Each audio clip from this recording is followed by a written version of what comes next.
What happened to yoursweeterself.com?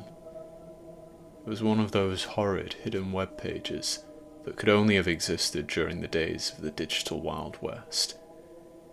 Do you remember those times? A weighty monitor, a clunky keyboard. Beneath a desk in the study, the family's shared computer whirred achingly, clogged with years of dust and mites. You moaned when your sibling played flash games past the allotted time slot. Worst of all, you naively browsed unsafe websites. And yoursweeterself.com was the worst of the lot. The site became an epidemic in my town. Only in my town, I would eventually learn. Users submitted their personal details, and that should already toll alarm bells.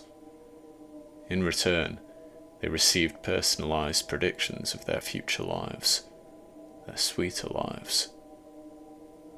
What happened to yoursweeterself.com? I asked my brother. You don't remember? He asked. I shrugged. I mean, it was 20 years ago? My childhood memories are hazy. That's a good thing, he firmly replied. Come on, Leon, I protested. Why are you being so weird? Didn't you ever wonder why my best friend left? My brother asked. Ella Harris? Not really, I said.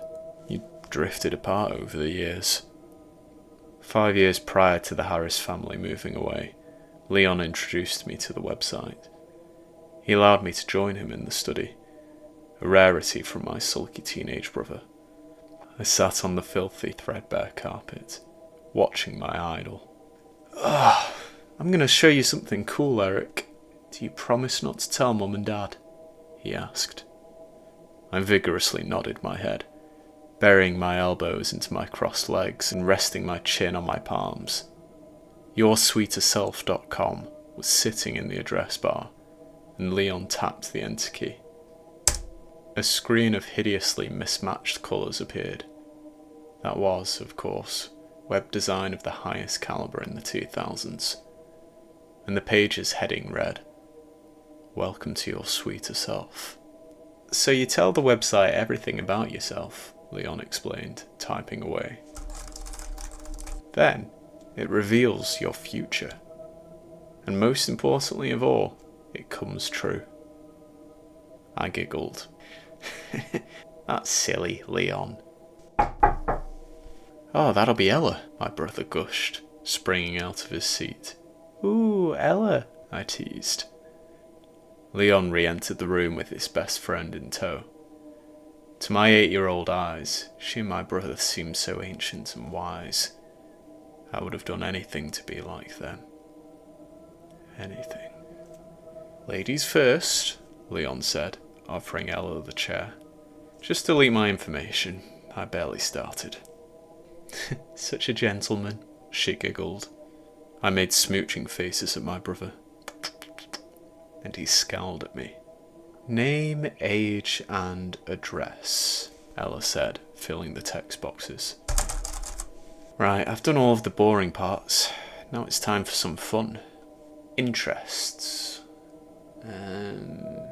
Watching films and petting dogs.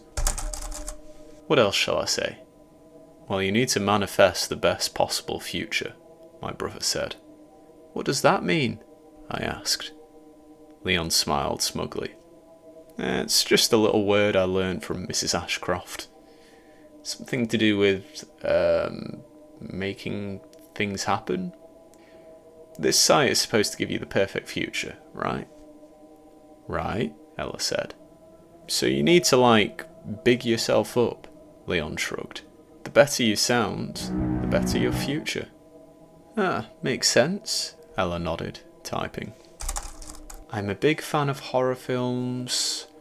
I'd love to be a Hollywood actor one day. There we go, Leon said, laughing and playfully pushing her. You could be the next Neve Campbell. You look like her. There'll be plenty of Scream films in the future. That franchise never dies. Don't you fancy Neve Campbell? Ella asked. Leon blushed, awkwardly clearing his throat. Anyway, you should... that's probably enough. Let's fill talents. I'm a champ at the piano, she said, delightfully clacking keys. What about weaknesses? Oh, I know. I'm a chatterbox, and I laugh really loudly. Leon shrugged. I like all of that stuff. Ella blushed. It's smart to include weaknesses that aren't actually bad, you know. Right, here we go. She took a deep breath, hovered her index finger above the enter key, and pressed.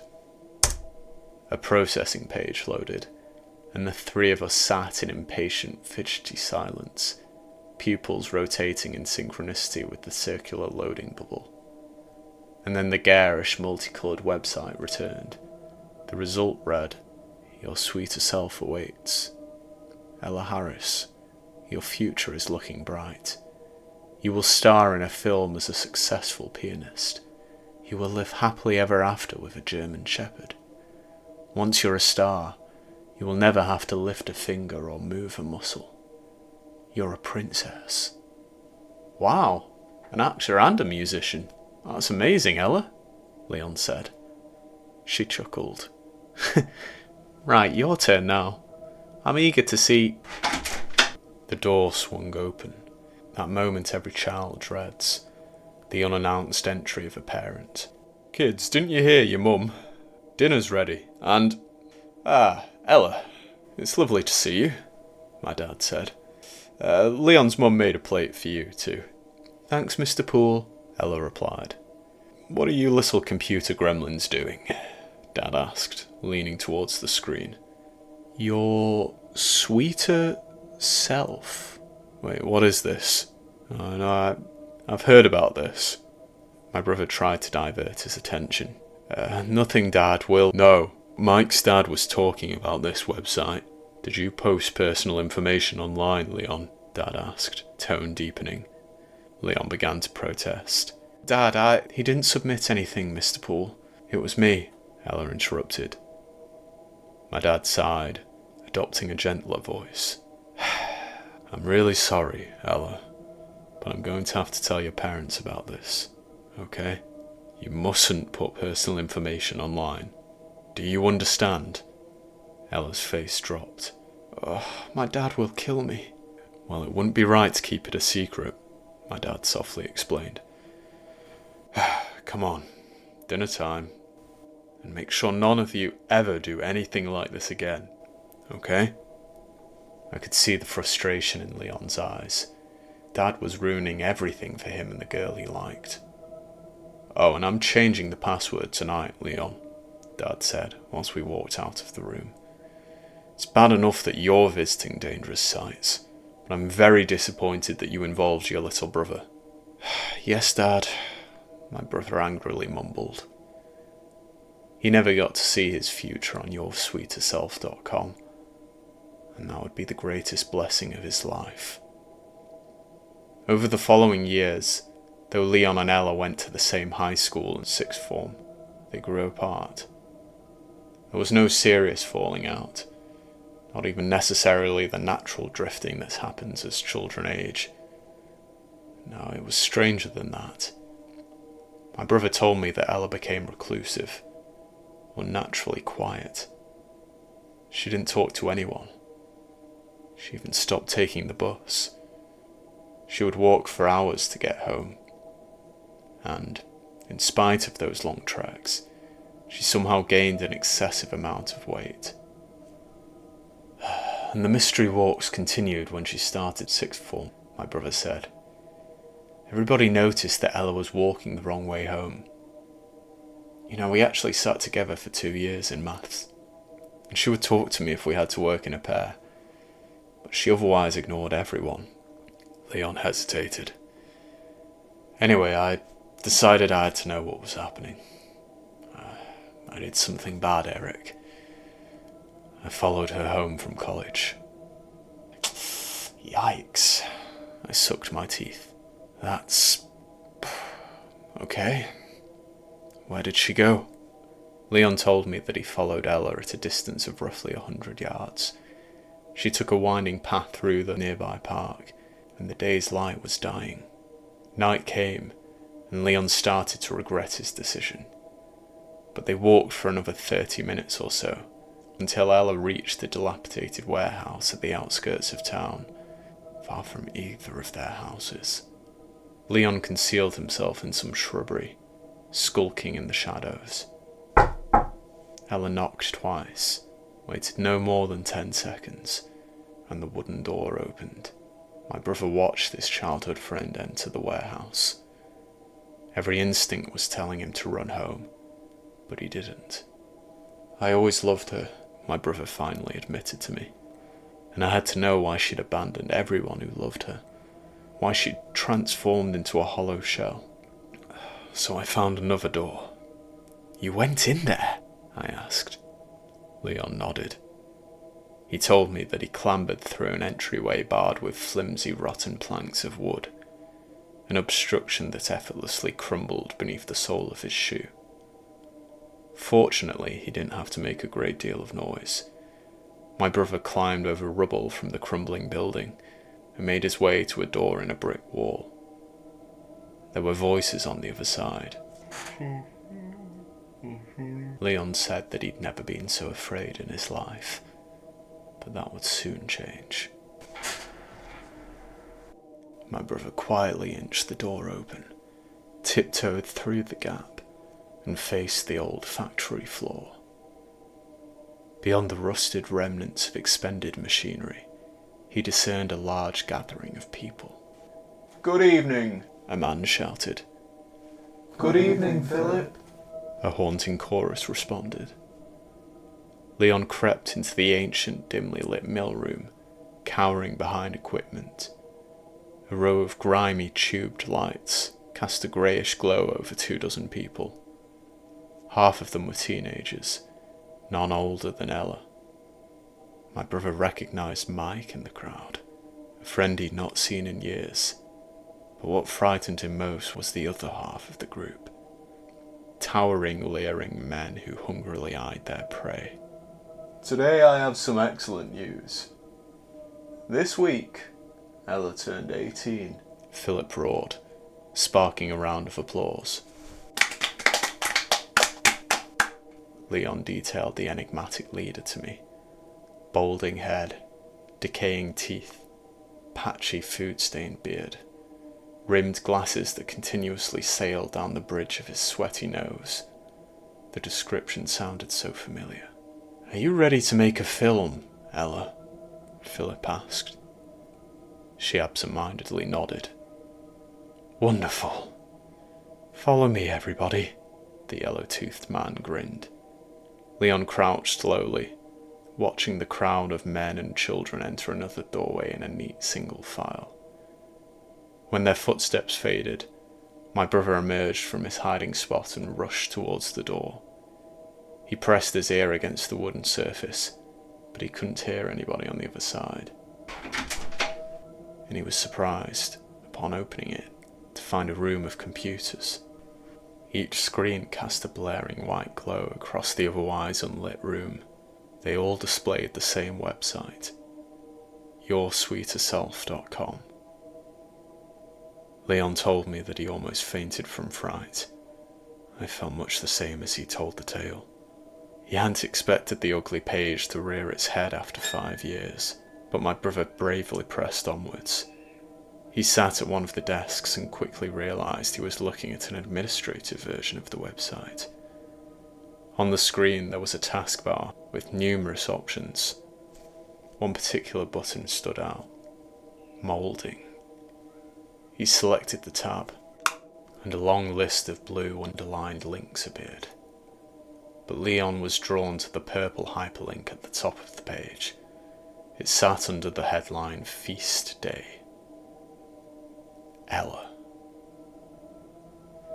I immediately clicked on it, and I found a page of uploaded files.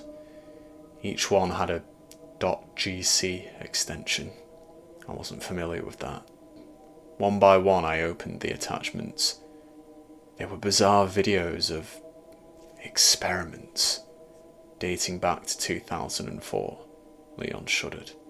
Ella chanted unsettling things, in a language I didn't understand. She practiced the piano until her fingers bled. They trained her dog, her German Shepherd, to viciously attack her when she made mistakes. They told her that hardship would make her dreams come true. It would make her body blossom. As the years went by, her belly grew, and her eyes became increasingly vacant. "What did you do?" I whispered. "I dialed 999, Leon replied. "What did you tell them?" I asked. "I made assumptions, Eric." "What assumptions are you making?" he quietly asked. "The worst kind," I replied. "Yeah," Leon nodded. "I told the operator that something horrible was happening in the warehouse by the lake. I said it might involve child grooming. They immediately sent patrol cars." "Okay, I understand. Ella left town because she was traumatized," I said. "No, that's not... Eric, Leon croaked. Do you really not remember?" I frowned, shaking my head. My brother trembled. "The operator told me to leave the warehouse, but I wouldn't abandon Ella. I heard talking coming from the next room, so I crept inside. There were dozens of teenagers in there, dozens of adults too, the moulded and the moulders."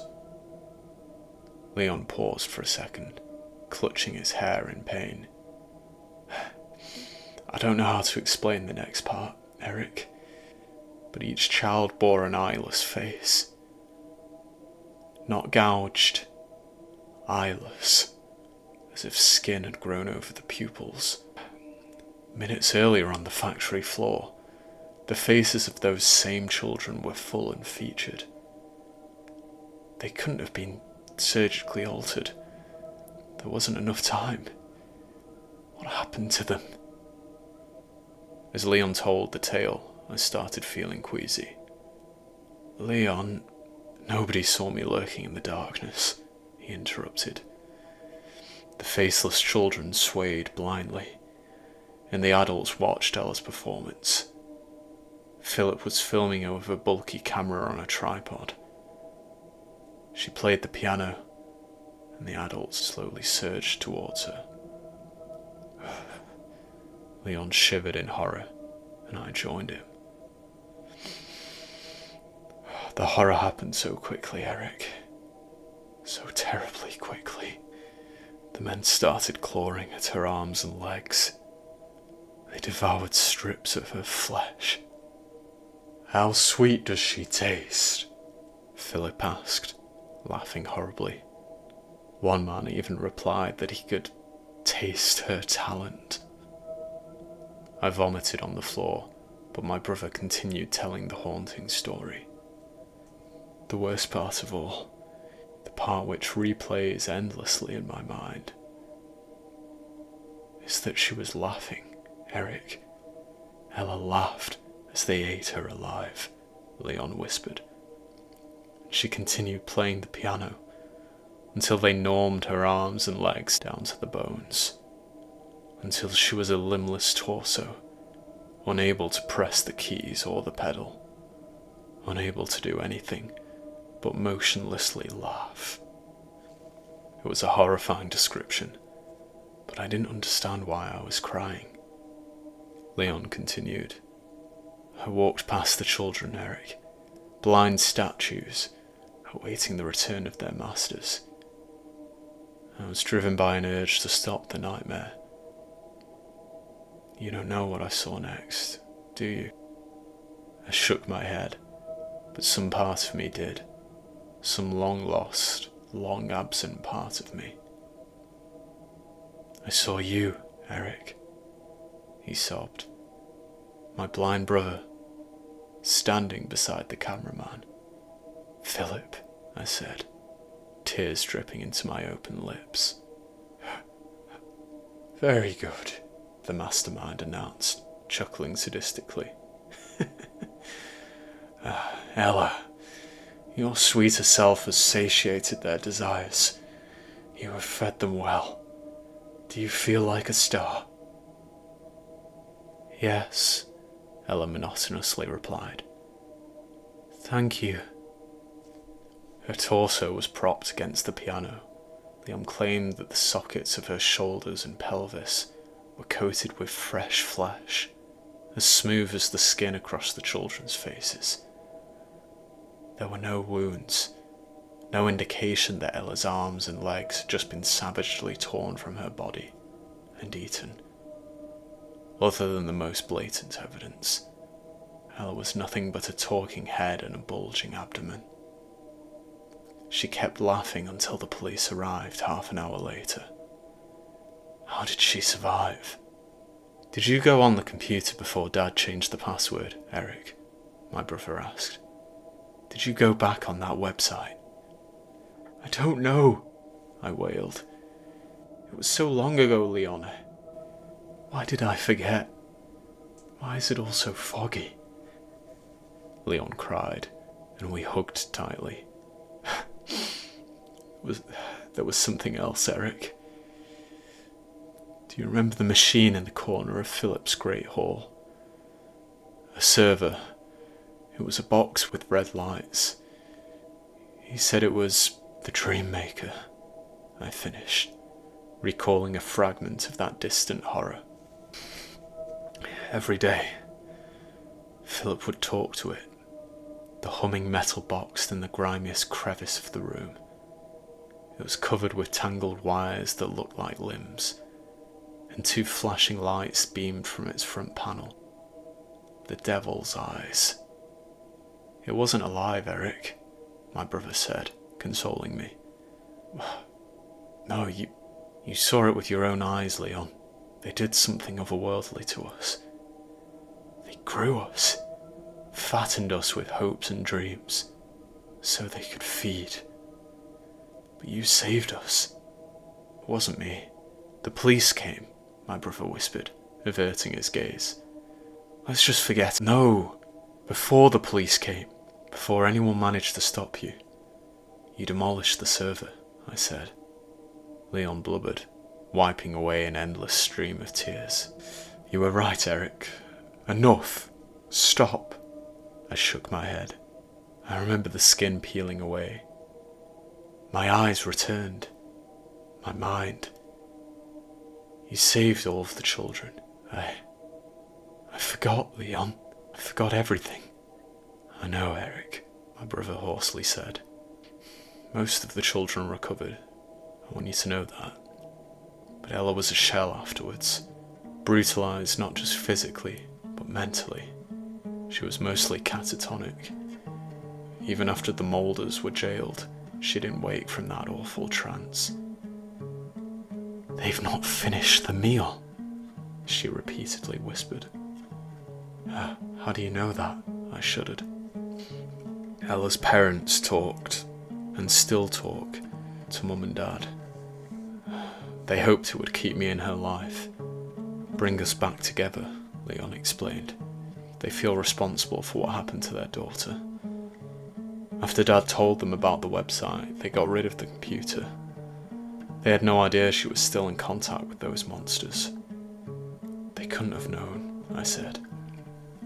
And then she was committed to a psychiatric ward, Leon said. She's not allowed visitors anymore. Later that night, whilst reflecting on my brother's terrifying tale, a frightful childhood memory flooded my mind.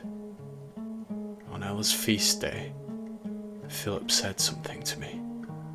5 years to go, Eric, he softly whispered, stale breath clouding my ear, and I remember feeling eager